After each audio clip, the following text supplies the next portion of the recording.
Hello students, Mrs. Stanley here. This is lesson 1 of Unit 5. We are looking at the mean value theorem. So we will first just kind of jump in with getting our brains thinking about some information that we already know in order to then see how the mean value theorem comes about. So you'll see that there are these 4 graphs, and then when you come down here, there are 6 directions for you to follow. Instead of scrolling back and forth, I'm going to go through the first couple of steps, just keeping my screen on the graphs, and we'll do one at a time. So the first step says to draw the secant line on each figure on the given intervals. The given intervals are these dotted lines that you'll notice. And so on this first one, our secant line would connect these 2 points, and it might help if I could draw a straight line. This is pretty good, I guess. And so that's our first secant line, and you could label it if you want. On the second graph, it'll actually be connecting these 2 points. So here's our secant. On this graph figure number 3, you'll see there are 3 dotted lines. So we have this first one connecting these 2 points. So I'm going to call this secant 1. And then we have another one connecting these 2 points like this. So I'm going to call this secant 2. And then on the third one, you will see that the dotted line that almost seems like it doesn't show up is right here. And so we're going to connect from these 2 points like this. So those are our secant lines. Remember, secant lines are how we can find an average rate of change, right? And so we've drawn the secant line. Each time I'm going to change my pen color to do the next part. Part 2 says, are there any points on the graph of each function where the tangent line to the graph appears to be parallel to the secant line you've drawn? Draw a tangent line between the endpoints of the given interval if possible. Let this point of tangency be called x equals c for each figure.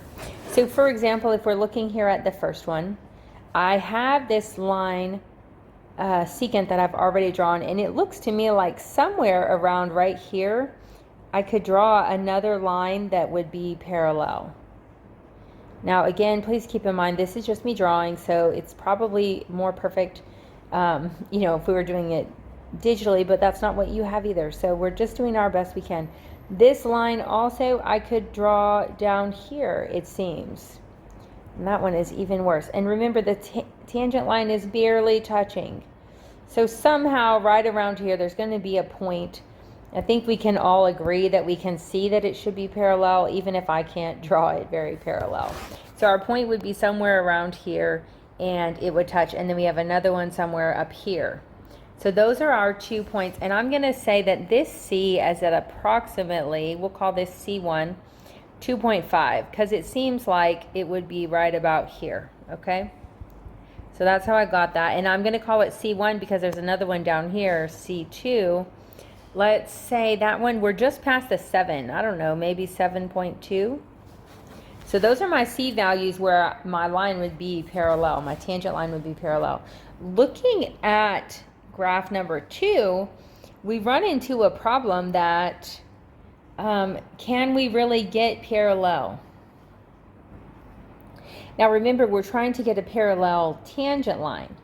So yes, we could have parallel lines right here, but when we come up to the tangent, it should be around here. But notice that we've talked about this before. This is like a cusp, and you could have multiple tangent lines. So to say that there's one tangent line that's parallel would be inaccurate. So this one does not have any value of C where there is a parallel tangent line. Let's come down to the next one. This time we could check both situations.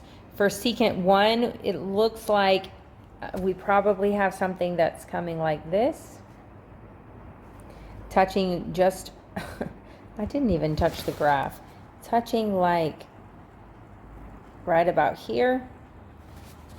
And we can just say, I'm going to say that it's at 3. And I'm going to call that one C1 because it's on secant 1. And this line right here secant 2, I'm going to imagine that it's probably something around here. I'm going to say that it's right at the x value of 6. So C2 is going to equal 6. Okay, those are our tangent lines.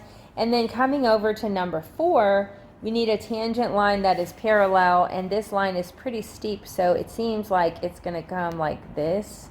And of course I'm slanting because I'm not going parallel very well. But you understand the idea. Maybe you're a better drawer of straight lines than I am. So there we go. Let's say, where does that look? Maybe it's touching right here. C equals 4. All right, we'll call it good like that. Now we can go to part 3, and this time I am going to scroll because we need to write. For each figure, estimate the value of x equals c where the tangent line, oh, we did that. Perfect. So on the first one, we said that C1, this is graph 1, C1 is approximately 2.5, and C2 was approximately 7.2. For number 2, we said it wasn't possible. I remember that one was the one that didn't have anything. There was a cusp. It says explain why it is not possible. So I'm going to say there's a cusp. Number 3, we can see it on our graph still here. C equals 3. C1 was 3 and C2 was approximately 6. And for number 4, we said that C was approximately 4. So we already did that. Excellent. So number 4, which functions are continuous on the given intervals? Just look at that real quick. You guys know what's continuous? For figure 1, that's some sort of polynomial graph, right? That's continuous. There's no reason it's not. Between 1 and 9, there's no interruptions. For the second graph between 2 and 7, we have that cusp. It's still continuous though, right? If you think about it, I don't have to pick up my pencil to draw that. So it is continuous. Whoops, I accidentally undid. And then for number 3, we can see this jump discontinuity. We could note that from 1 to 5 it's continuous, and from 5 to 10 it's continuous. But it is not continuous on the entire thing from 1 to 10. And then on number 4, from 1 to 5, it is continuous. There is no interruption there. So, which ones are continuous? Figure 1 is F. Figure 2 is G, right? F, G, and K. H, we said, is not continuous over the entire interval. Which functions are differentiable on the given intervals? Which ones are differentiable? Remember, number 1, that's continuous everywhere. There's no reason that it's not differentiable. Number 2 is not differentiable here at the cusp. Okay? Number 3 has that jump continuity, discontinuity. It's not continuous, therefore it's not differentiable on the entire interval. And then number 4, it is continuous on the given interval, and it is differentiable because there is no problem between x's 1 and 5. So we're going to say yes. So which ones are differentiable? F of x and k of x. And which ones are not? G of x has a cusp. So that's why. So it is not differentiable. And h of x is not continuous at x equals 5. So there's my answers to those questions. So this is helpful. We come down here to the mean value theorem. If f is continuous on the closed interval AB and differentiable on the open interval AB, there exists a number c in the open interval AB such that f prime of c equals f of b minus f of a over b minus a. Think about what that means. It might sound similar to the intermediate value theorem. Just pay close attention to what we're looking at here, and reading the verbal description might help a little bit to see what's different about it. Here we're saying the instantaneous rate of change, f prime of c is the instantaneous rate of change, equals the average rate of change. Somewhere in the graph, the instantaneous rate of change is exactly equal to the average rate of change over the interval AB. That's what it's saying. So graphically, it is saying that the tangent line is parallel to the secant line somewhere over that, well, no, over the whole thing. The tangent, there's one tangent line, and it's parallel to the secant line. So in that case, the secant line is drawn on the interval, so we don't need to specify that. Verbally, instantaneous rate of change equals average rate of change somewhere in the interval at least once. Graphically, it says the tangent line is parallel to the secant line. Okay? Notice it says there exists a number C. There could be two number C's. Remember in those graphs that we had up here on figure 1, we've got two C values that it's true for, right? So keep that in mind. And then there's the Rolle's theorem. Oh, I wrote this note so that I wouldn't forget to tell you guys this. Just so you know, the way that Rolle's theorem came about is that this mathematician, whose last name was Rolle, was trying to disprove the mean value theorem. And as he was trying to disprove it, he couldn't disprove it, but also came across this little lovely extra piece of information. So let's read it. Let f be continuous on the closed interval AB and differentiable on the open interval AB if f of A equals f of B. Here's our key note right here. If f of A equals f of B, then there exists at least one number C in AB where f, that was still in the highlighter, where f prime of C equals 0. Think about it. If you look at this diagram, I feel like it jumps out pretty easy. If this is my secant line connecting A and B, and it's a flat line, then the tangent line would have to also be a flat line. Because what would be f of B minus f of A? It equals 0, right? This is a flat line. If f of A equals f of B, then f of B minus f of A equals 0. That's what it's saying. And so it's the same rule as the mean value theorem. It just so happens that the C that we find that must exist is equal to 0 because, or the tangent line's slope is equal to 0. The C is not equal to 0. Let me not say something confusing. The C is not equal to 0, but the slope of that tangent line is 0. So the C exists where f prime equals 0. If these conditions hold true, then there is at least one number between A and B so that the tangent line is horizontal. That's another way to say it. Important note, both Rolle's theorem and the MVT guarantee at least one value strictly on the open interval. What is the difference in conditions between the MVT and Rolle's theorem? Remember, the MVT is just that, if you go back up here, that the instantaneous rate of change does equal the average rate of change somewhere. Rolle's theorem is specifically talking about when f of A equals f of B. So that is the specific difference. Rolle's theorem, let me make this right up faster. Here we go. Rolle's has a secant line whose slope is 0. That is the specific difference in the conditions. What does Rolle's theorem tell you must exist on a given interval? An extrema must exist. In order to have a tangent line with a slope of 0, it's going to have to be at an extrema. If you think about it, this one is at a maximum. There could be another one here at this minimum if we had a different interval. There must be an extrema in order for Rolle's theorem to apply.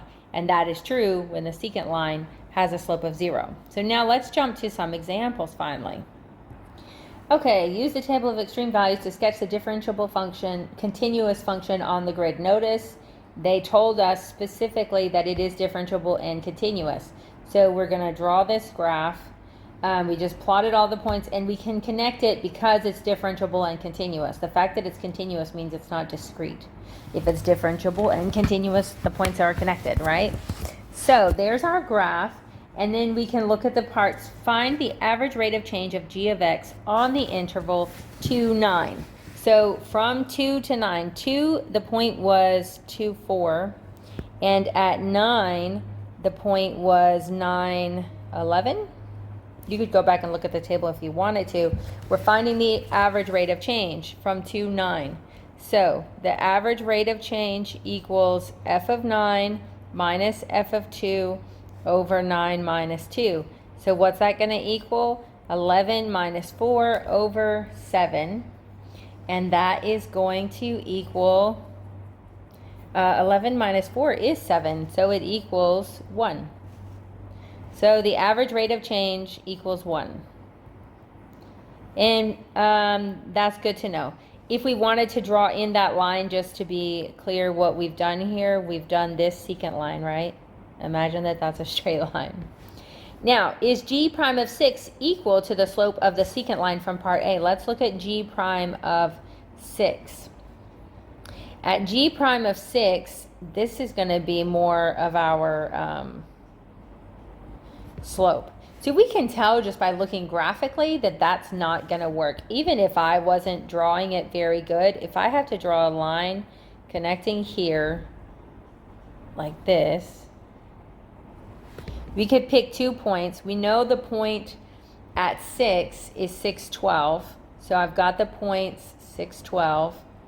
And then we could also use another point. For example, right here, there's a point, I feel like. Not really, we kind of miss it right here. Maybe 7 and 14 is a point, maybe. If you drew your line and you get a different point, you should still be pretty close, right? So we can do this. G prime of 6 is approximately 14 minus 12 over 7 minus 6.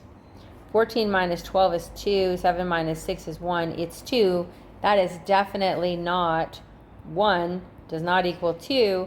Therefore, no, this is not true.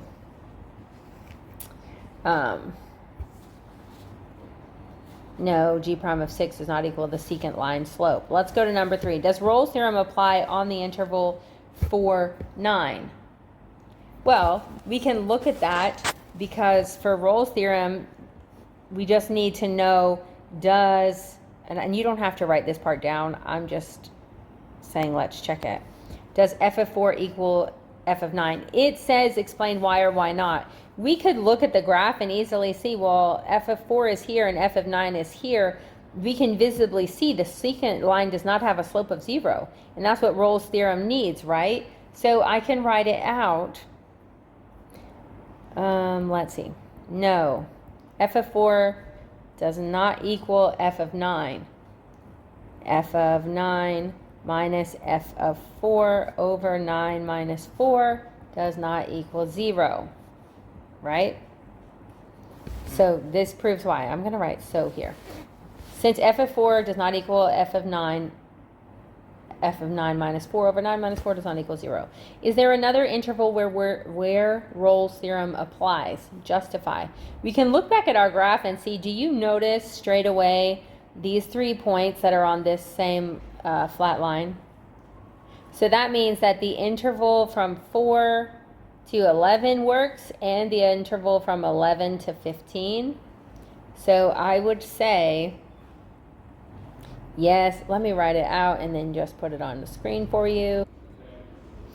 Okay, so we can see, yes, Rolle's theorem can be applied on the intervals from 4 is less than or equal to x is less than or equal to 11, and 11 to 15, both closed intervals, because in both intervals, f of a equals f of b, and the slope of the secant line is 0. And remember, we need to point out g of x is continuous and differentiable. This is only possible because we already know that g of x is continuous and differentiable. So let's go to example 2 now. Let f be the function given by f of x equals x squared plus 2x minus 3. Find the number c that satisfies the conclusion of Rolle's theorem for f on the closed interval -3 to 1. So again, we can go ahead and note number 1, f of x is continuous and differentiable because it's a polynomial. And that looks like an I, but it's an E. Differentiable because it's a polynomial.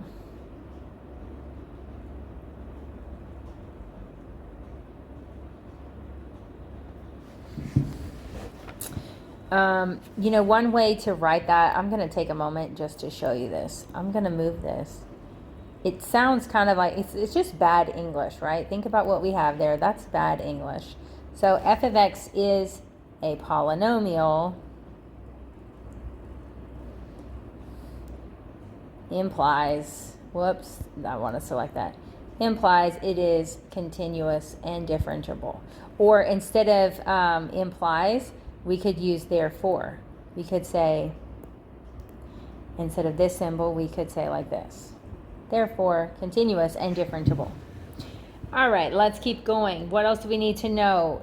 Rolle's theorem is when the f prime is 0, right? So let's go ahead and figure that out. F prime of x is 2x plus 2. So when is that going to equal 0? Okay, 2x plus 2 equals 0. Factor out your 2, and you know that the 2 is not going to matter. X plus 1 equals 0 is going to be when x equals -1. So this is when f prime of x equals 0. Okay, so I'm going to rewrite this in a nice way. F prime of -1 equals 0. I like the way that looks better. And then number 3, we've got to know if f of a equals f of b, because remember that's the other part of Rolle's theorem. So I'm going to do f of -3 and see what I get. And I'm going to do f of 1. So f of -3, this would be 9 plus -9. That definitely equals 0. And then if I have f of 1 would be 1 squared is 1, plus 2 times 1 is 2, 2 plus 1 is 3, minus 3 is 0. So yes, it is 0. It is true. They all equal 0. F of -3 equals 0 equals f of 1. And so my next thing is, does the mean value theorem apply? So remember, we have f prime of x equals f of a minus f of b, and so on. So we're going to write it out. So f prime is 2x plus 2 equals f of 1 minus f of -3 over 1 plus 3, because it's 1 minus -3. So we can simplify this when x equals -1. Actually, we already know it does, because we have it number 2. F prime of -1 is 0. F of -3 and f of 1 both equal 0. So 0 equals 0 at -1. It's only true when x equals -1. So number 5, therefore, C equals -1. The C that we're looking for satisfies Rolle's theorem.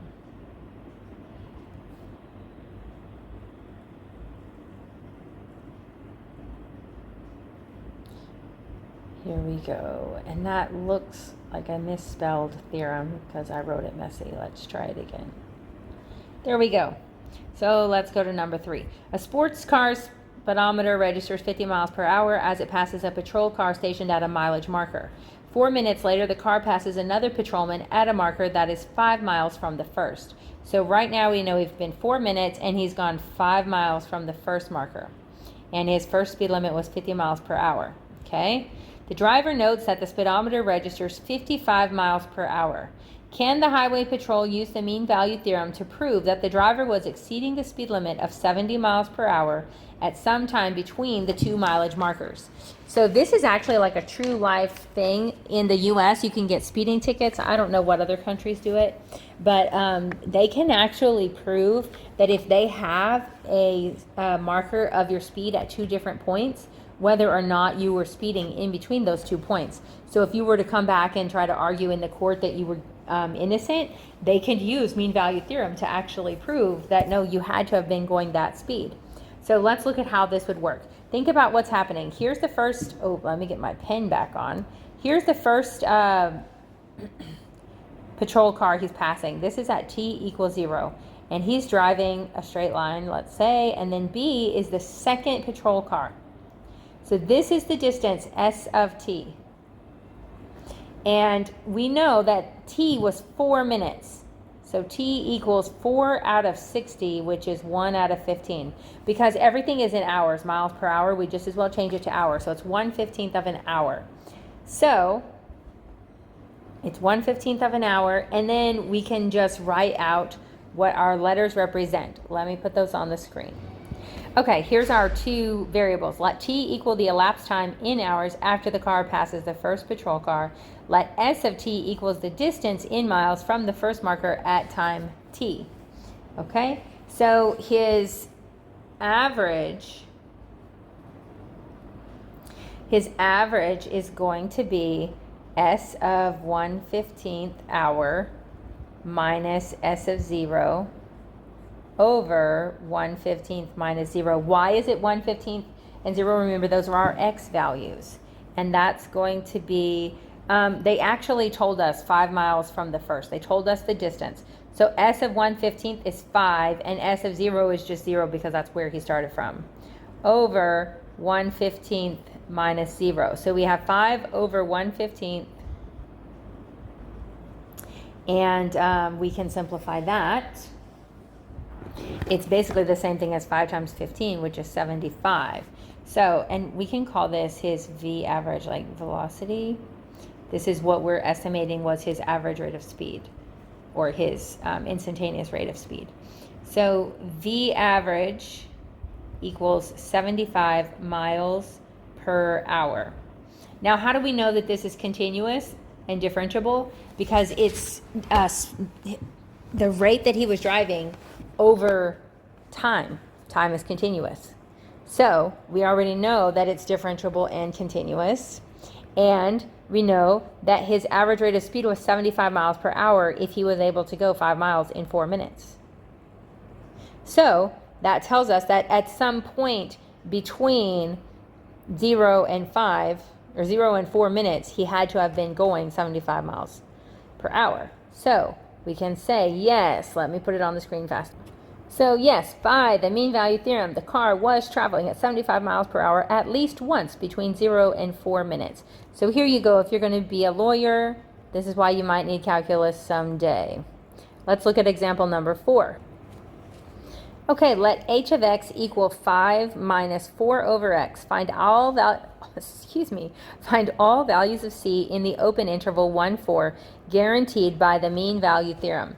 So remember, for the mean value theorem, we know that f prime of x has to equal f of b minus f of a over b minus a. You don't need to write this down. I'm just putting it here to remind us what we're looking at, and I'm going to shrink it down out of my way. But it's here for us to remember. Let me put it down here so we can glance at it if we need to. So here we go. We've got the 2 points. The interval is 1 and 4. Here's 1 and here's 4. So somewhere we want to know where the tangent line has the same slope as this secant line, right? So we can do that. We've got f of 4 minus f of 1 over 4 minus 1, and that has to equal the derivative of 5 minus 4x. Well, think about it. F prime of x equals, think about that, the 5 would be 0. We've got negative 4. Let me rewrite it first. The original function, f of x, would equal 5 minus 4x to the negative 1. So when I do f prime of x, the 5 goes away, and I have negative 4 times negative 1 is just 4x to the negative 2, which is the same thing as 4 over x squared. Okay? So that's what's going to go right here, 4 over x squared.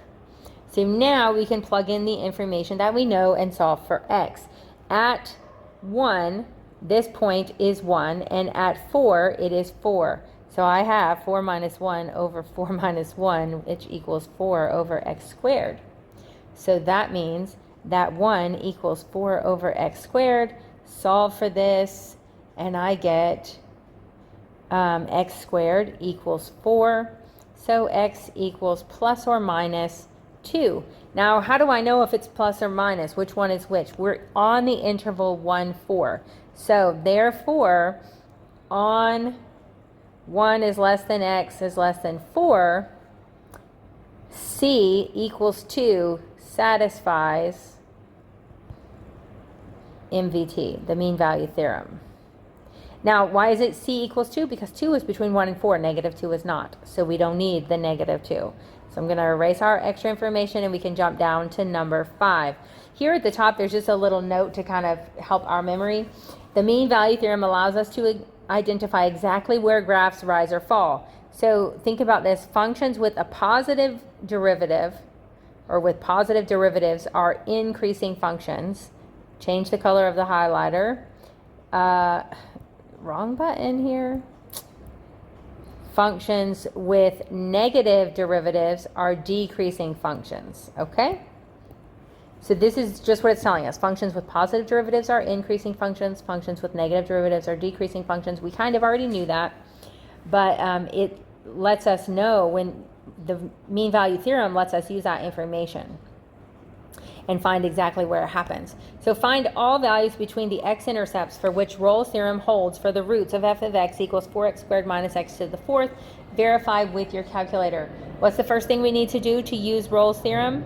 We need to identify that the function is continuous and differentiable. So f of x is a polynomial. Oops, I spelled polynomial wrong. Therefore, it is continuous and differentiable everywhere.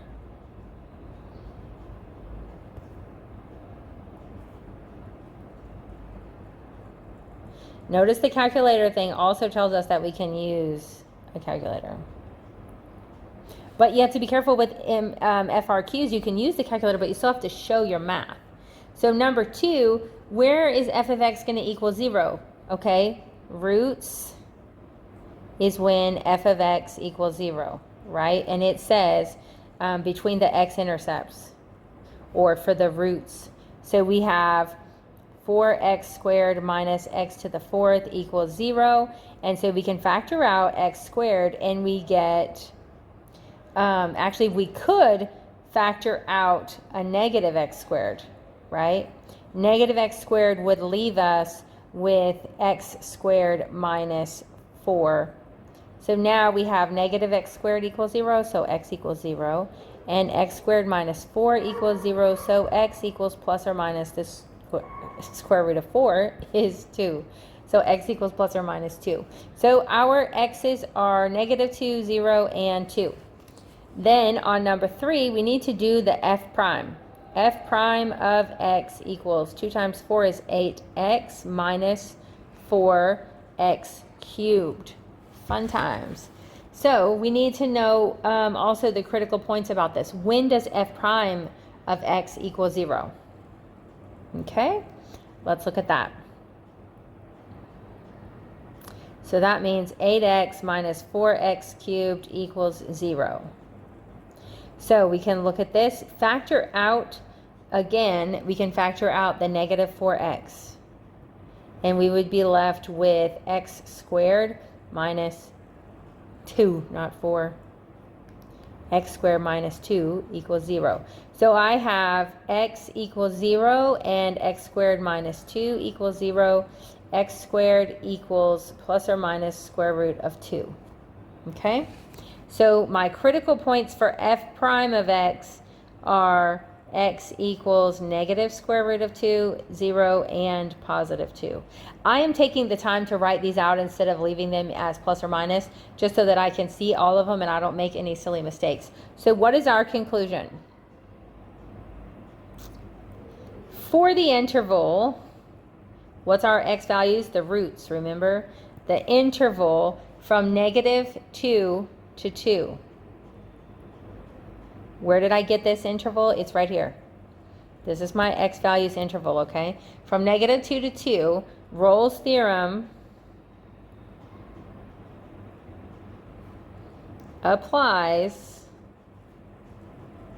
for x equals negative square root of 2, x equals 0, and x equals square root of 2. This is where we would get a 0 tangent slope. The slope of the tangent line would be 0. So these are going to be our maximums or minimums. And that is the end of that question, because remember, that's what they asked us to do. For which, find all values between the x-intercepts for which Rolle's theorem holds for the roots. So our range, our domain is the x-intercepts, negative 2, 0, and 2. And Rolle's theorem holds for these values of x where the f prime of x equals 0. So that's what we just determined.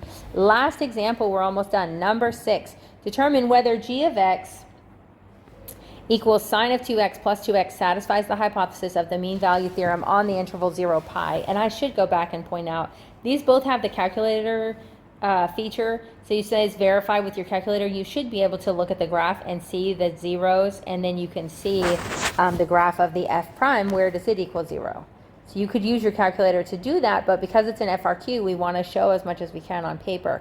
You could leave out some of this solving, like you could put the original information, like, let me change my pen color. You could put this and then basically the answer, because it's a calculator problem, but it doesn't hurt to just do it if you can, except when you're saving time. So determine whether g of x equals sine of 2x plus 2x satisfies the hypothesis of the mean value theorem on the interval 0 pi, closed interval 0 to pi. If so, find all numbers c in a, b such that g of b minus g of a equals g prime of c times b minus a. I do want to point something out to you because it's kind of a funny way they wrote it. Imagine this, what they wrote here.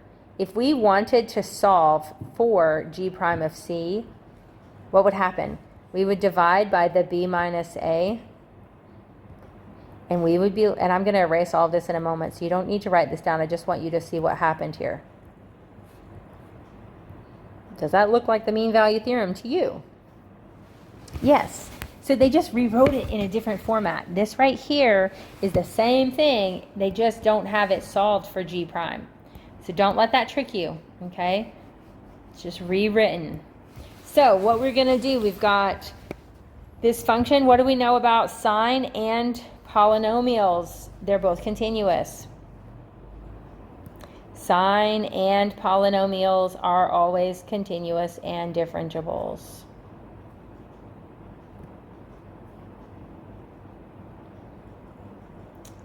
Sorry, I didn't do the thing where I usually just shorten the video by having it come up really quick. Yep, here we go. So that's number 1. Number 2, we need to know what is, the interval is 0 and pi. So we need to know what is g of 0 and what is g of pi. G of 0, sine of 0 is 0, plus 2 times 0 is 0. G of, and you do have calculator allowed. Remember, you can use a calculator to get this. And then pi, sine of 2 pi plus 2 pi. Well, sine of 2 pi is still 0. Plus 2 pi means it's going to equal 2 pi. So here's our two values for that. Number 3, we can look at g prime of x. What is g prime of x? Take the derivative. The derivative of sine of 2x. We're going to have to use chain rule, because we have sine and then we have 2x. So the sine is going to be cosine of 2x, and then the derivative of the 2x is just a 2 out front, plus the derivative of 2x is just 2. So there's our derivative, and now we can use the mean value theorem. G of pi minus g of 0 over pi minus 0 equals g prime of x, remember? So let's look at that. We can put in our values. We already found g of pi is 2 pi, g of 0 is 0, over pi minus 0 equals g prime of x, which I'm not going to write it out like that. I'm going to actually write it. 2 cosine 2x plus 2, I'm going to factor out the 2. Notice it's not the cosine 2x. That 2 is not factored out. That one stays the same. We're factoring out the 2 in the front. 2 times cosine 2x plus 2. So what are we left with? 2 pi over pi leaves us with 2 equals 2 times cosine 2x plus 1. These 2's will cancel out, and we're left with 1 equals cosine 2x plus 1. So now I can come over here. I'm going to go this way. 1 equals cosine 2x plus 1. Subtract the 1, and I get 0 equals cosine of 2x. You are allowed your calculator, so you don't necessarily need to have memorized. Remember, we're on the interval from 0 to pi. So from 0 to pi, where would cosine of 2x equal 0? Well, remember, you could solve this by first just doing the inverse cosine. So 2x equals inverse cosine of 0. This is what you could do if you were putting it in your calculator. Then you would get your answers and then divide by 2. Or you can just look at the graph You can enter in the graph what you want your intervals to be. So you could set it where it's going from like 0 to 2 pi, and it's going by intervals of pi over 4 or pi over 2, however you want. But what you need to know is that x is going to equal pi over 4 and 3 pi over 4 on the interval from 0 to pi. And then that brings us to our final answer. Therefore, c equals pi over 4 and 3 pi over 4 on 0 to pi to satisfy the MVT. I'm not going to fit that right there, so I'll come down to satisfy the mean value theorem. And that is our answer, and this is the last example, so you just got to jump over to the practice and give those a try. If you have no idea how I figured out that cosine of 2x equals 0, either with the calculator or on paper, you should take some time to do that, because that's part of the process. You're going to have to be able to do that on the test. Okay? Thank you.